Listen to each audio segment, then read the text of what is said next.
एक शख्स ने मौला अली अलैहिस्सलाम से कहा, या अली मुझे बताएं मौत क्या है।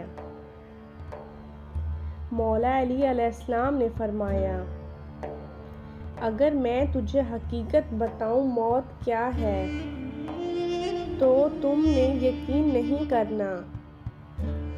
उस शख्स ने कहा, आप बताएं, मैं यकीन करूंगा।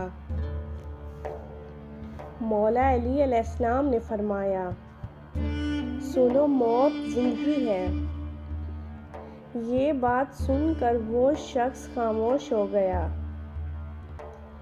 फिर उसने कहा, ये कैसे हो सकता है?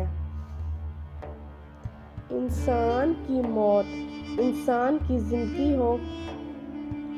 मौला अली अलैहिस्सलाम ने फरमाया, अच्छा मुझे बता, जब तुम पैदा हुए थे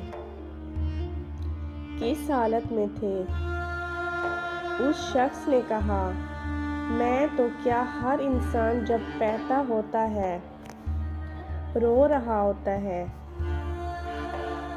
मौला अली अलैहिस्सलाम ने फरमाया, वो रो इसलिए रहा होता है क्योंकि जब वो अपनी माँ के पेट में होता है उसको लगता है वही उसकी जिंदगी है, और जब वो दुनिया में आता है तो उसे ऐसा लगता है जैसे उसकी मौत होने लगी है, इसलिए वो रोता है।